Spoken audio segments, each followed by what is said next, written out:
अब कांग्रेस को ही ले लो, कांग्रेस के आधे से जो ज़्यादा लोग हैं ना, अब आरएसपुरा भी ले लो, हमें खुद बोलते हैं कि हमारा जो वो है नेता है वो किसी लेवल का ही नहीं है। मोदी जी की तारीफ करते हैं पीछे से, जब हमारे साथ बैठते हैं विदाउट कैमरा तो वो मोदी जी की तारीफ करते हैं, कांग्रेस के लोग। हाँ, जब कांग्रेस मीडिया में आ जाते हैं तो मोदी जी को गालियाँ देते हैं। ये सब जगह यही है, पूरे हिंदुस्तान में ऐसे ही है। आजकल की जो राजनीति है उनमें देख रहा हूँ मैं कि लोगों की विचारधारा नहीं है कुछ, वो बस पार्टी ज्वाइन करना, छोड़ना, चेंज करना, उसमें रहता है। लेकिन अगर मैं भाजपा में आया हूँ तो मैं भाजपा में इसलिए आया हूँ कि मेरी जो विचारधारा है वो भाजपा से मिलती है, इसलिए मैं। राजनीति भी एक जरिया है समाज में सेवा करने के लिए, तो राजनीति में भी अच्छे लोग आने चाहिए, तो इसलिए अगर हम आए तो हम भी अच्छे काम करने के लिए आए हैं। आप देख रहे हैं आरएसपुरा की आवाज़। हमारे साथ जहां पर जो हस्ती मौजूद हैं वो विक्रम शर्मा नाम है उनका। हाल ही में वो बीजेपी में शामिल हुए और भारतीय जनता पार्टी ने उनको ज़िले का उप प्रधान बनाया है। उनसे ही बातचीत करते हैं। विक्रम जी, आप तो एक समाज सेवक थे, फिर राजनीतिक पार्टी में आने का क्या आपको लक्ष्य था? लोग तो राजनीति से दूर भागते हैं ना। राजनीति भी एक जरिया है समाज में सेवा करने के लिए, तो राजनीति में भी अच्छे लोग आने चाहिए, तो इसलिए अगर हम आए तो हम भी अच्छा काम करने के लिए आए हैं, तो अच्छा काम करेंगे आगे। भाजपा ही क्यों चुनी आपने, और भी कहीं राजनीतिक दल थे? देखिए, जो भाजपा है वो जो मेरा भाजपा में आना वो इसलिए है क्योंकि वो हमारी विचारधारा से मेल खाती है। तो मेन जो राजनीति है, आजकल की जो राजनीति है उनमें देख रहा हूँ मैं कि लोगों की विचारधारा नहीं है कुछ, वो बस पार्टी ज्वाइन करना, छोड़ना, चेंज करना, उसमें रहता है। लेकिन अगर मैं भाजपा में आया हूँ तो मैं भाजपा में इसलिए आया हूँ कि मेरी जो विचारधारा है वो भाजपा से मिलती है, इसलिए मैं भाजपा में आया हूँ। चाहे कोरोना काल हो, चाहे और कई सामाजिक कार्य हों, आपने एक बढ़ चढ़ कर योगदान दिया है। राजनीति में आने के बाद उन चीज़ों के लिए टाइम आपके पास कम हो गया, ये सही है? नहीं, ऐसा बिल्कुल नहीं है भाई साहब। जब से मैं क्या कहते हैं उसको राजनीति में हूँ, लगभग मुझको 6 महीने हो गए, 7 महीने। उसके बाद अगर आपने देखा होगा तो मैंने कितने कैंप लगा लिए health medical, 3 health medical checkup बड़े कैंप लगवाए मैंने। उसका ब्लड डोनेशन कैंप लगाया। फिर उसके बाद अभी फ़िलहाल में क्या कहते हैं उसको, आपने देखा होगा कि बाज़ार ने मिलके यहाँ पे जो हमारे यहाँ पे इंक्रोचमेंट थी, इंक्रोचमेंट को ख़त्म करवाया। तो ये सारे सामाजिक काम हैं, ये तो चल ही रहे हैं। तो ये तो और स्पीड से, पहले ये था कि जब हम कोई कार्यक्रम करते थे तो वो क्या कहते हैं उसको मीडिया में नहीं आता था, लेकिन अब जो हम जो काम कर रहे हैं वो थोड़ा मीडिया में आता है। तो ये काम तो हम कर ही रहे हैं, उससे और ज़्यादा स्पीड में काम कर रहे हैं। क्या सोच रखते हैं आरएसपुरा के लोगों की बेहतरी के लिए? आपके माइंड में क्या है? जिस एक विज़न होता है ना एक इंसान का, आपका विज़न क्या है? क्या सोच लेके आप जहाँ पर जो राजनीति में आए? देखिए, बहुत अच्छा सवाल किया आपने कि जब कोई राजनीति में अगर मैं आया हूँ तो क्या सोच लेके आया हूँ।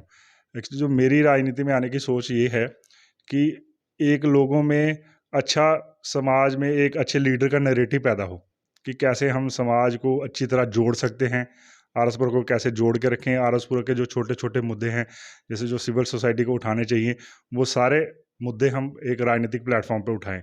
चाहे उसमें आरएसपुरा में सफाई का काम हो, चाहे आरएसपुरा में जैसे अभी आपने देखा होगा कि सारी कितनी बाहर के लोगों ने इंक्रोचमेंट की हुई थी, मीरा साहब में सारी रेडियाँ ही रेडियाँ लगी थी, बाहर के जो प्रवासी लोग थे उन्होंने इंक्रोचमेंट करके रखी थी।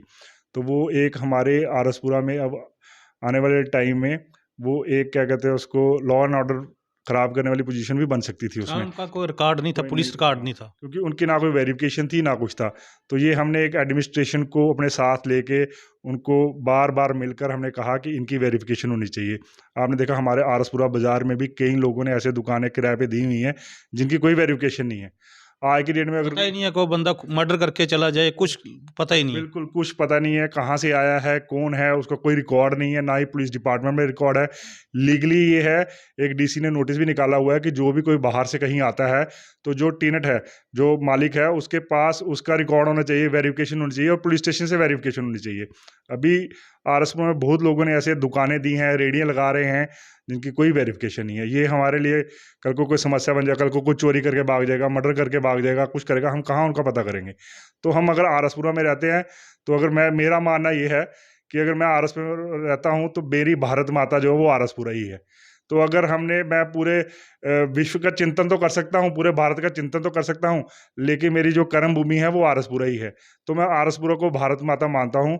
तो मैं आरएसपुरा में ही जो अच्छे काम, जो मुझे लगता है कि ऐसा काम होना चाहिए, वो मैं काम करता रहूँगा और कर रहा हूँ। तो बाकी क्या कहते हैं उसको, बहुत से काम करने वाले हैं। खाली लीडर का काम ये नहीं है कि गलियाँ बनाना, नालियाँ बनाना, वो तो समाज को एक दिशा भी एक नेता देता है। सही है जी। बिल्कुल, बिल्कुल, और समाज को एक अच्छे रास्ते पे लेके जाना। बात दरअसल ये भी है कि लोग आज हमारे आदरणीय प्रधानमंत्री मोदी जी को पूरा विश्व देख रहा है। क्यों देख रहा है? क्योंकि वो एक रोल मॉडल लोगों को दिखते हैं। लोगों को जब तक रोल मॉडल नहीं मिलेगा, जब तक लोगों को लगेगा नहीं कि हाँ, मुझे भी ऐसे बनना है, ऐसा नेता चाहिए, तब तक लोग आपकी बात नहीं सुनेंगे। शास्त्री जी ने एक बार कहा था कि क्या कहते हैं उसको, एक टाइम का भोजन बंद कर दो। तो सारी दुनिया ने, पूरे भारत ने बंद किया था। मोदी जी ने एक बार नारा दिया स्वच्छता का। आज आप देखो कि स्वच्छता का स्तर कितना बढ़ गया है। लोगों को कितनी जागरूकता हो गई है। छोटे-छोटे बच्चों को भी पता है, अगर आप कोई गाड़ी से या कोई चीज़ फेंकते हो तो बच्चे बोल देते हैं कि ये चीज़ बिल्कुल नहीं करनी है। टॉयलेट देखो, कल आप खुद देखो, आज से ज़्यादा दूर नहीं जाना, 7-8 साल पहले हमारे आरसपुरा में जो आगे-पीछे गाँव के लोग खेतों में ही जाते थे। आज कोई ऐसा घर बचा जिसके घर में टॉयलेट ना हो? है सबके घर। आप देखो, देखने में, सुनने में तो ये छोटा ही काम है कि टॉयलेट बनाने के, कितना बड़ा मिशन मोड पे काम किया है। आप देखो, बैंक खाता किसी का नहीं था। आज कोई आपको ऐसा व्यक्ति लगता है जिसका बैंक खाता नहीं है? कितनी करप्शन कम हो गई। ये ₹200 पेंशन मिलती थी, तो ₹200 पेंशन लेने के लिए ₹180 उनके खर्च हो जाते थे सोशल वेलफेयर डिपार्टमेंट में चक्कर लगा-लगा के। 4-4 बार जाते थे कि हमें ₹200 चाहिए पेंशन, लेकिन वहाँ पे मिलता नहीं था। आज की डेट में ₹1000 डायरेक्ट उनके खाते में आ रहा है। कहीं उनको जाना पड़ रहा है? कहीं नहीं जाना पड़ रहा। ये सोच है, ये विज़न है। इसलिए उनको लोग पूरी दुनिया में रोल मॉडल मान रहे हैं। अब आप एक और एग्ज़ाम्पल ले लो, कितने लोगों के म्युनिसिपैलिटी में, कोई ऐसा हमारे आरसपुरा म्युनिसिपैलिटी में एक घर नहीं रहा जो कच्चे छत वाला हो। तो कितना पैसा गवर्नमेंट दे रही है कि हर लोगों को घर पक्का हो रहा है। तो ये मिशन मोड में काम लेने वाले हैं, विज़न में काम करने वाले हैं। हमारा क्या हो गया, हमारे नेता जो हैं, जो हमारी ऑपोज़िशन है, उनको सिर्फ़ यही है कि हमने सत्ता हासिल करनी है। सब लगे हुए हैं मोदी जी के। आपकी पार्टी भी सत्ता हासिल करने के लिए कुछ भी करती है, जोड़-तोड़, ऐसा सुनने में आया है, हर चीज़ करती है। देखिए, हमारी जो पार्टी है ना, वो एक विचारधारा से पार्टी चलती है और उस विचारधारा पे ही काम कर रही है। अगर आप ऐसे नहीं कह सकते कि जोड़-तोड़, वो देखो, राजनीतिक दल, गोवा में देखा गया, मध्य प्रदेश में देखा गया, मुंबई में देखा गया, असम में देखा गया। देखिए, मैं मोदी जी है ना, मोदी जी में कि आप एक चीज़ देखेंगे कि वो 4 घंटे सोते हैं, 365 दिन काम करते हैं।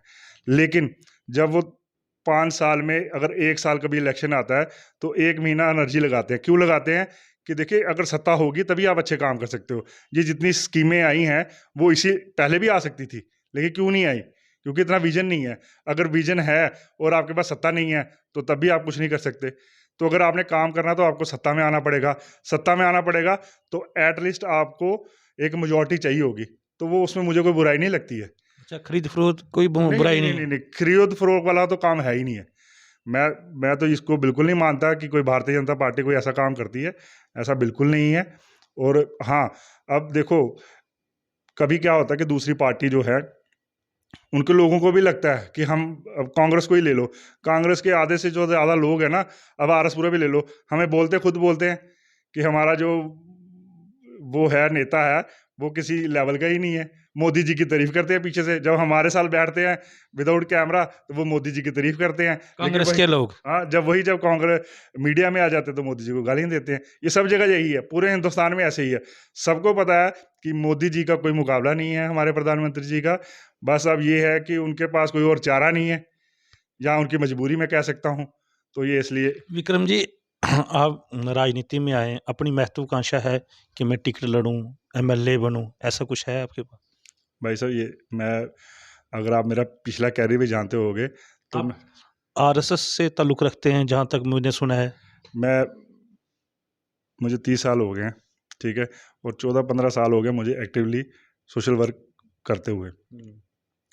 देखो, हर एक जो समस्या का हल जो है ना, वो टिकट लेके एमएलए बन के नहीं है। आप बिना एमएलए बने भी बहुत काम कर सकते हो समाज के लिए।